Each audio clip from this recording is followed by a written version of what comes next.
ঈদের তৃতীয় দিনেও ১৫ লাখ টাকার সেই ছাগল নিতে আসেনি কেউই। সরেজমিনে রাজধানী ঢাকার সাদিক এগ্রোতে গিয়ে দেখা যায় সেই ছাগলটি এখনও ফার্মেই রয়েছে। বলা হচ্ছে একজন রাজস্ব কর্মকর্তার ছেলে সেই ছাগলটি কিনেছেন। যদিও এ বিষয়ে যে রাজস্ব কর্মকর্তার নাম বারবার উঠে আসছে তিনি জানিয়েছেন আলোচিত সেই ছাগল তার পরিবারের কেউই ক্রয় করেনি এবং ইফাত তার ছেলে নন, এমনকি আত্মীয় বা পরিচিতও নন।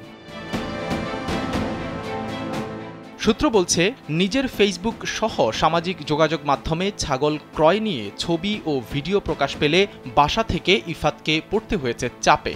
তারপর থেকে ইফাতের ফেসবুক প্রোফাইল লক করে দেওয়া হয়েছে এবং বন্ধ করে দেওয়া হয় তার ব্যবহৃত ফোন নম্বরটিও। সেই সঙ্গে নিষ্ক্রিয় করে ফেলেন তার হোয়াটসঅ্যাপও। 1 মিনিটে নগদ ইসলামিক অ্যাকাউন্ট খুলতে ডায়াল করুন *167#।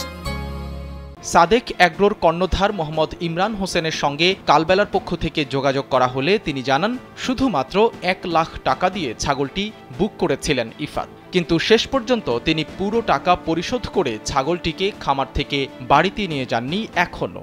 ইফাত নামের যে ছেলেটার কাছে আমরা বিক্রি করছিলাম সে তো ওই যে আমাদেরকে 1 লক্ষ টাকা অ্যাডভান্স দিয়েছিল, বাকি টাকা পরিশোধ করে 12 তারিখে নিয়ে যাওয়ার কথা ছিল, বাট 11 তারিখ রাত্রে থেকে আমরা ওকে যোগাযোগ করে আর পাচ্ছি না কোনোভাবেই, এবং সে আমাদের বাকি টাকাটা পরিশোধ করে নাই, ছাগলটা নিয়েও যায়।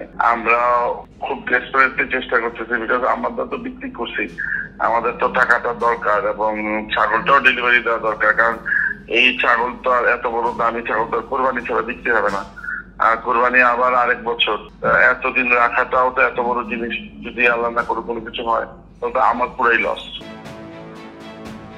সাইদ রহমান, কালবেলা।